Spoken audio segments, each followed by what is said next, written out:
Viewers আসসালামু আলাইকুম, সবাইকে আমার চ্যানেলের পক্ষ থেকে স্বাগত জানাচ্ছি। যারা জাতীয় বিশ্ববিদ্যালয়ের অধীনে অনার্স তৃতীয় বর্ষের শিক্ষার্থী, আপনাদের জন্য আজকের এই ভিডিওটি খুবই গুরুত্বপূর্ণ। আপনারা আমার বিভিন্ন ভিডিওতে কমেন্ট করে যে বিষয়টি জানতে চাচ্ছেন যে অনার্স তৃতীয় বর্ষের ফর্ম ফিল আপ আসলে কবে থেকে শুরু হবে। জাতীয় বিশ্ববিদ্যালয়ের ওয়েবসাইটে প্রবেশ করলে আসলে অনার্স তৃতীয় বর্ষের ফর্ম ফিল আপ সংক্রান্ত কোনো নোটিশ কিন্তু এখানে পাওয়া যায়নি। তবে জাতীয় বিশ্ববিদ্যালয়ের নির্ভরযোগ্য সূত্রগুলো থেকে কিছু তথ্য পেয়েছি, সেগুলোই আজকে আপনাদের সাথে শেয়ার করব।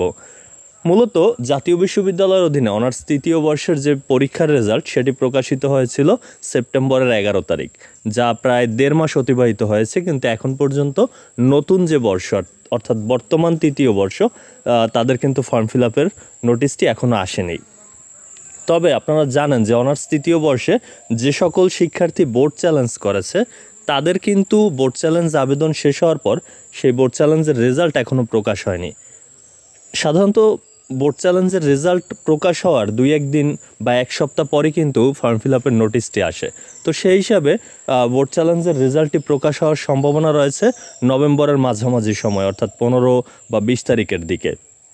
আর এই যে ফর্ম ফিল আপের নোটিশটি সেটিও এই নভেম্বর মাসেই আসার সম্ভাবনা রয়েছে, যেটি জাতীয় বিশ্ববিদ্যালয়ের নির্ভরযোগ্য সূত্রগুলো জানিয়েছে। অর্থাৎ আপনারা যারা অনার্স তৃতীয় বর্ষের শিক্ষার্থী প্রস্তুতি নিতে থাকুন, নভেম্বরেই আপনাদের ফর্ম ফিল আপের নোটিশটি আসতে পারে এবং আপনার তারপর ফর্ম ফিল আপ করার পর খুব দ্রুতই কিন্তু পরীক্ষাটি অনুষ্ঠিত হবে। আশা করি বিষয়টি বুঝতে পেরেছেন। এতক্ষণ সাথে থাকার জন্য অসংখ্য ধন্যবাদ।